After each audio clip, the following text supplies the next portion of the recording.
Mais uma mentira estapafúrdia se espalha pelas redes bolsonaristas. Agora dizem que Lula foi substituído por um sósia de 10 dedos.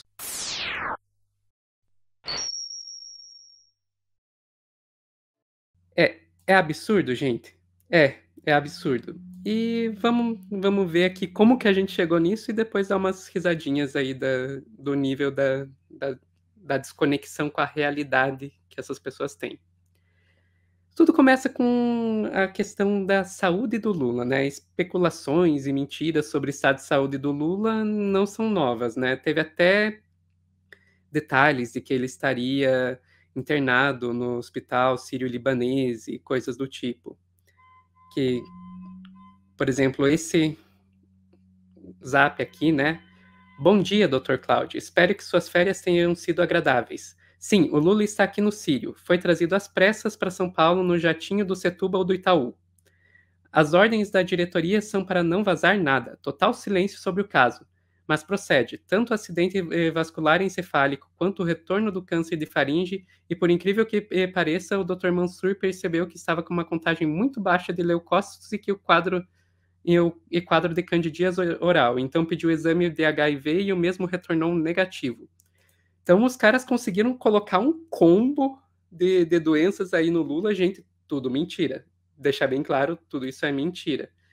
O, e o pior são as pessoas envolvidas, né? O tal Prof. Han, que estava ali encaminhando a mensagem, é o professor José Antônio Franchini Ramírez, titular de cardiologia da Faculdade de Medicina da Universidade da USP. Professor titular, é um dos cargos mais altos que o cara pode chegar dentro da universidade antes de ir para a área administrativa. Tudo isso aí de acordo com a revista Fórum, que ele foi um dos principais responsáveis por espalhar essas mentiras. Mas os caras vão longe, porque tem até vídeo analisando as expressões faciais da Gleisi Hoffmann, a presidenta do PT, para provar que o Lula está internado no hospital. Olha só.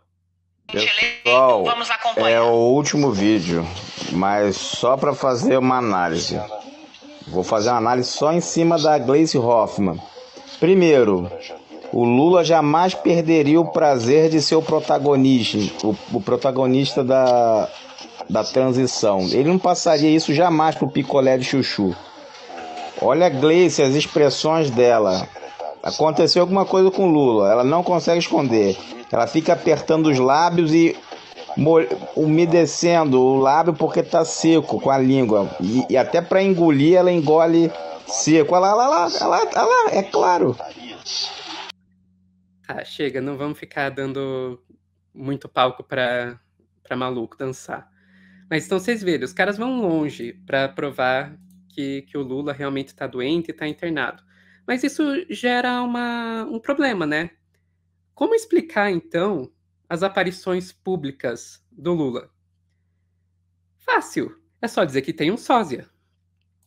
Agora a gente pode se divertir um pouquinho pra... Who is that? Né?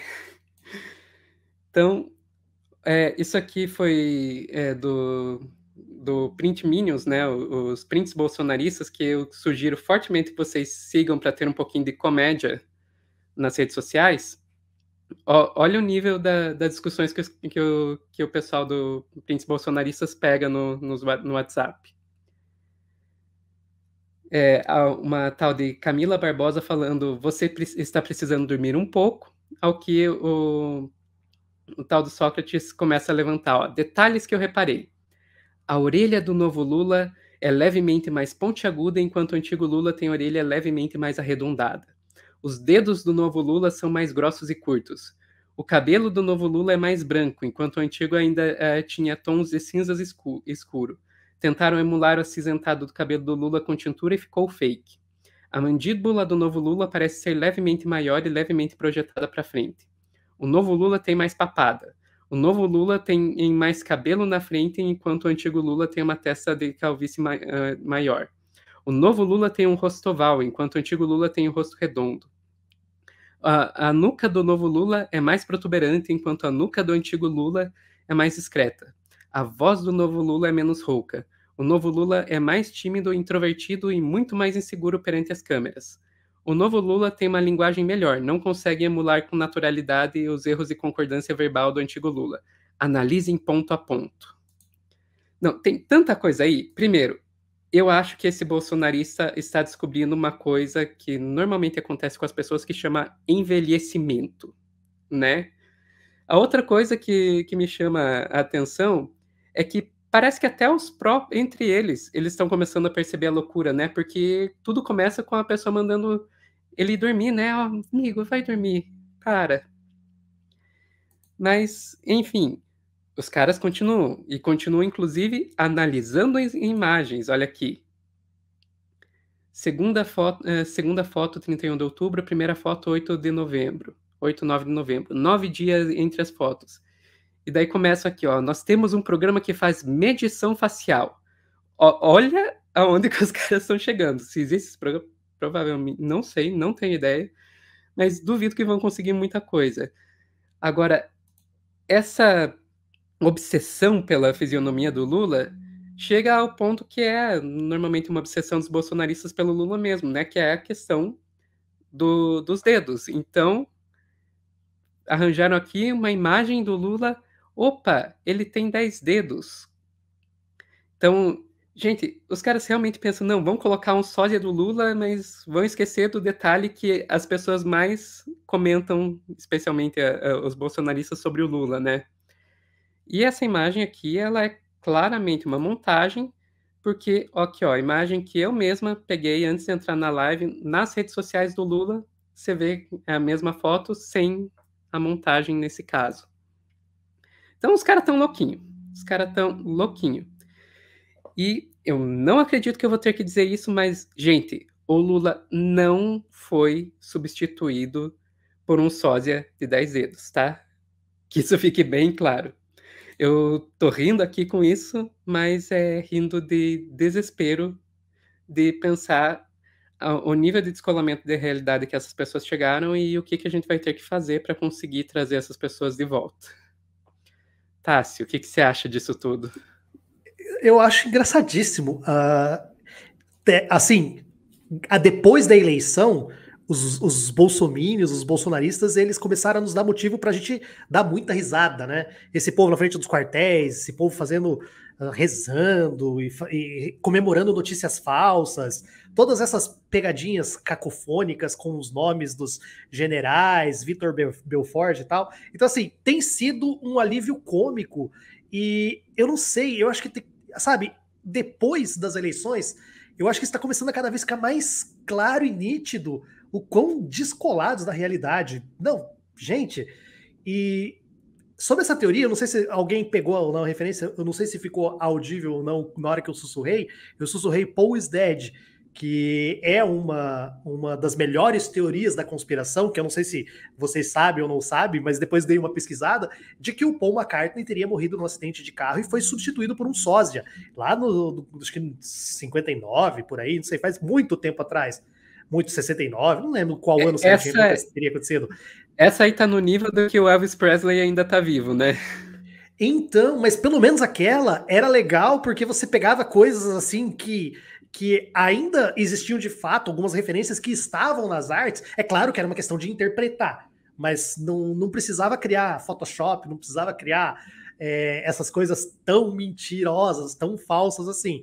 Mas enfim, é o descolamento da realidade, é uma questão das teorias conspiratórias, e eles precisam disso, eles precisam muito disso, e essas notinhas das forças militares, de defesa e tal, que não tem absolutamente papel nenhum de fiscalização, não tem valor jurídico nenhum, não sabe, aquilo e o papel higiênico usado é a mesma coisa para o processo eleitoral, mas assim, eles precisam estar alimentando essa base fanatizada. Então eles soltam notinha, aí eles soltam essas questões de, pô, o próprio Bolsonaro falaram, o próprio Bolsonaro, não, isso foi deepfake feito pelo Sartori para pedir para o pessoal sair das rodovias, aí não, o exército vai intervir, é relatório que vai sair amanhã, daí sai não sei o quê, não, agora é dia 15 que vai ter a manifestação lá, então assim, eles têm que se alimentar com esse tipo de informação, ou de que o Lula tá morto, ou de que o Lula vai morrer, ou de que o Lula tá internado, porque eles, não sei, é tipo uma droga, não sei, precisa, o cérebro deles precisa disso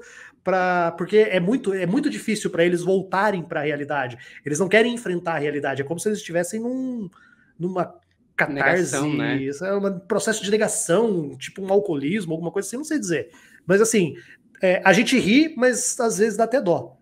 Acho que dó não dá não. Dó não tenho não. Dá medo de pensar que essas pessoas vão continuar por aí, né?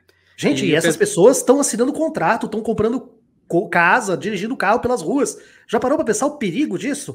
Eu acho que tem um conto muito antigo, eu não sei se alguém já leu, do Machado de Assis, ele escrevia umas crônicas de bonde, alguma coisa assim, que ele escrevia no jornal, textos rápidos, e aí um dia ele disse que viu uma notícia na rádio, não sei se na rádio ou no jornal escrito, não sei se já tinha rádio naquela época, não tinha rádio, eu acho, que ele viu uma notícia de uma fuga de um hospício. E aí ele falou assim, poxa, se os caras conseguiram engendrar e enganar o pessoal e fugir do hospício, tipo, o que separa a loucura do normalidade é uma linha muito tênue. E aí ele começa a falar, pô, e agora? E quando eu cumprimento alguém na rua? E quando eu vejo o cara que tá passando ali? Como é que eu vou saber se aquele cara não é um desses que fugiu do hospício ou não? Então, sabe, me traz muito essa sensação, assim. A gente olha assim, porra, gente, será que esse cara tava na frente do quartel? Assim, isso é uma coisa muito rezando na frente. Tá, não, sei lá, tá uma coisa muito louca. E o pessoal ali no chat lembrou Avril Lavigne também, né? Já andaram falando que ela foi substituída por um sósia.